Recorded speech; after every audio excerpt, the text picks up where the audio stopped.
En el corazón de la Francia del siglo XVI, en una época marcada por guerras, epidemias y supersticiones, nació un hombre cuyo nombre quedaría grabado para siempre entre el misterio y la profecía: Michel de Nostradam, mejor conocido como Nostradamus.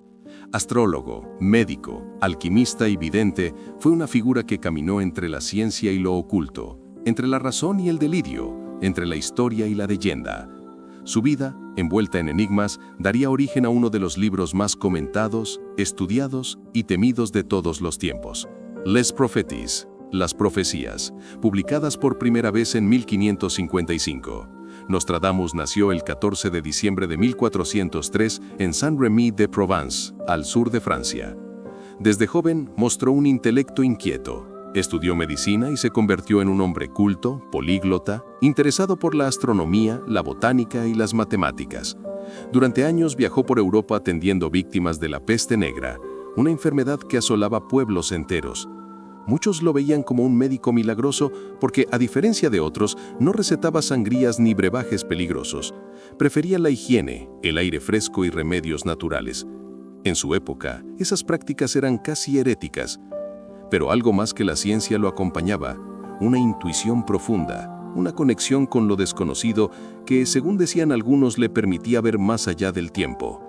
Nostradamus comenzó a escribir sus profecías en un lenguaje extraño: versos cortos en forma de cuartetas, escritas en una mezcla de francés, latín, griego e incluso provenzal antiguo.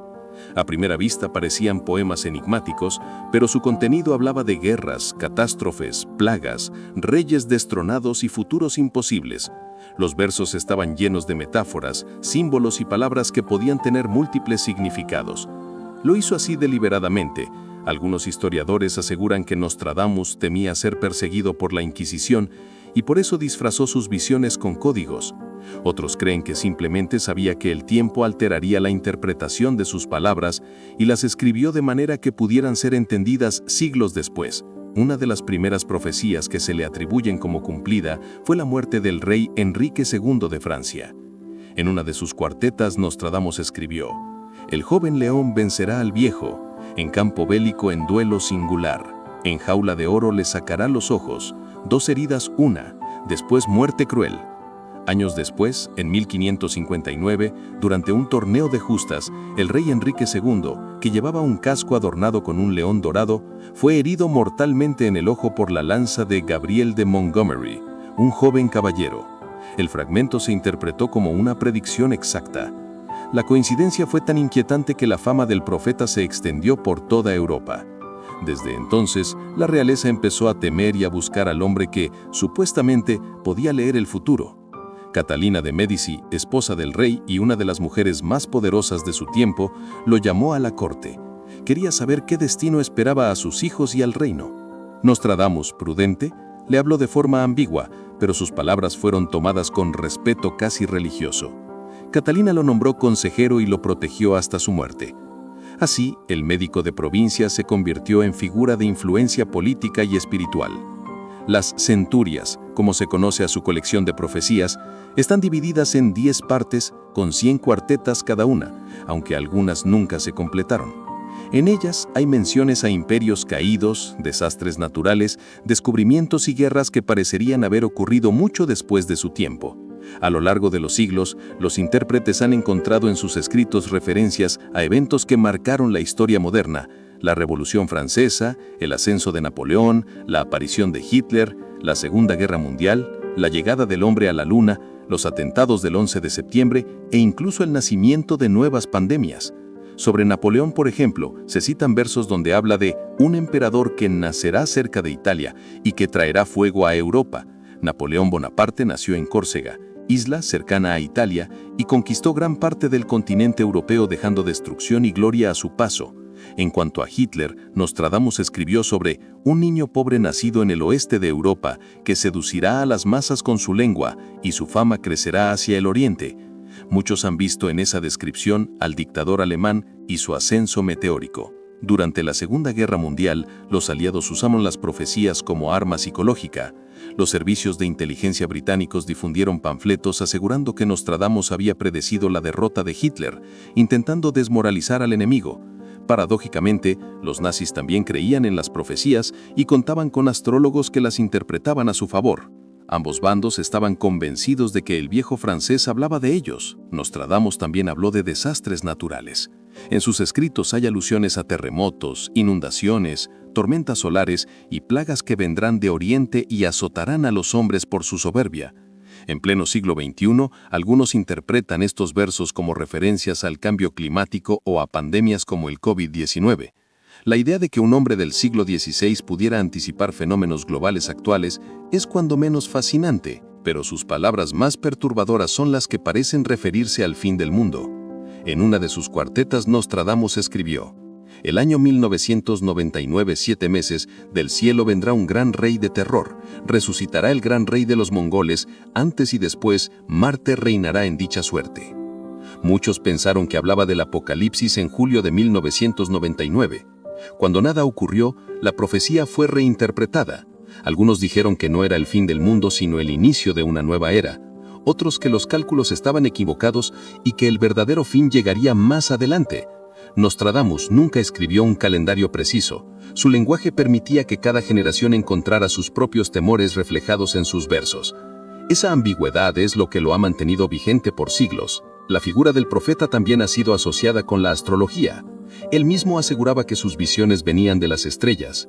Pasaba noches enteras observando el cielo, calculando conjunciones planetarias y eclipses. Decía que los astros influían en el destino de los hombres y que su arte no era magia, sino matemática divina. Sin embargo, en una época dominada por la religión y el miedo a la herejía, sus ideas eran peligrosas. Fue acusado de brujería, aunque nunca fue condenado. Su fama como médico y su relación con la corte lo protegieron de la hoguera. Murió el 2 de julio de 1566, en su casa de Salon de Provence. La leyenda dice que la noche antes de morir escribió en su diario: «Mañana al amanecer no estaré aquí». Y así fue. Al día siguiente lo encontraron sin vida. En su epitafio, colocado por sus propios deseos, se lee una frase enigmática: «Aquí reposan los huesos del ilustre Michel Nostradamus, quienes nunca se equivocó en sus profecías. Después de su muerte, su obra fue traducida, estudiada, condenada y adorada». En el siglo XIX, durante las guerras napoleónicas, sus libros fueron reeditados y analizados por escritores y místicos. En el siglo XX, su nombre volvió a los titulares con cada crisis mundial. Cada vez que la humanidad enfrenta un desastre o una amenaza global, alguien abre las páginas de las profecías buscando respuestas. Sin embargo, no todos creen en su don. Los escépticos aseguran que sus cuartetas son tan vagas que pueden adaptarse a casi cualquier evento. Lo llaman profecía retroactiva, reinterpretar los textos después de que algo sucede. Dicen que Nostradamus fue más un poeta que un vidente y que su fama es fruto del miedo humano a lo desconocido.